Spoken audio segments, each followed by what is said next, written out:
பரிசுத்த வேதாகமம் புதிய ஏற்பாடு தீத்து 2ஆம் அதிகாரம்.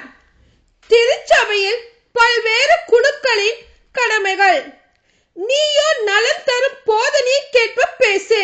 வயது முதிர்ந்த ஆண்கள் அறிவு தெளிவு கண்ணியம் கட்டுப்பாடு உடையவர்களாய் இருந்து நம்பிக்கை அன்பு மன உறுதி ஆகியவற்றை நன்கு காத்துக்கொள்ள சொல்.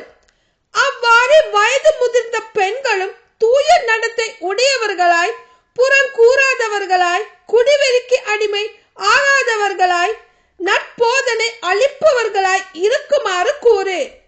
இவ்வாறு கற்றுக் கொடுப்பதால் இளம் பெண்கள் தங்கள் கணவரிடமும் பிள்ளைகளிடமும் அன்பு காட்டி கட்டுப்பாடும் கற்பும் உள்ளவர்களாய் வீட்டு வேலைகளை செவ்வனே செய்பவர்களாய் தங்கள் கணவருக்கு பணிந்திருப்பார்கள்.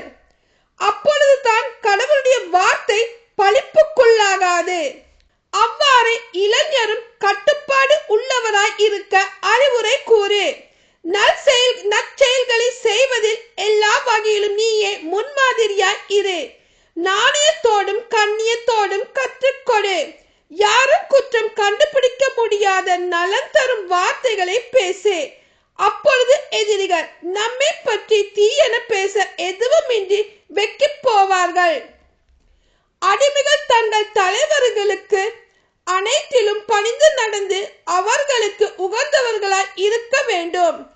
எதிர்த்து பேசலாகாது என கூறு.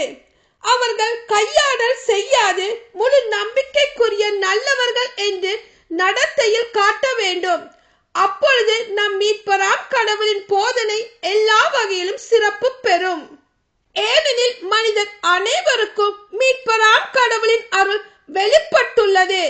நம் இறைப்பற்றின்மையையும் உலக சார்ந்த நாட்டங்களையும் மறுத்து கட்டுப்பாட்டுடனும் நேர்மையுடனும் இறைப்பற்றுடனும் இன்மையில் வாழ இவ்வருளால் பயிற்சி பெறுகிறோம். மகிழ்ச்சியோடு எதிர்நோக்கி இருப்பது நிறைவேறும் என காத்திருக்கிறோம். நம் பெருமை மிக்க கடவுளும் மீட்பருமாகிய இயேசு கிறிஸ்துவின் மாட்சி வெளிப்பட போகிறது. அவர் நம்மை எல்லா நெருக்கேடுகளில் இருந்தும் மீட்டு நற்செயல்களில் ஆர்வமுள்ள தமக்குரிய மக்களாக தூய்மைப்படுத்த தம்மையே ஒப்படைத்தார். நீ இவை பற்றி பேசு. முழு அதிகாரத்தோடும் அறிவுறுத்தி கடிந்து கொள். யாரும் உன்னை தாழ்வாக மதிப்பிட இடமளிக்காதே. ஆமேன்.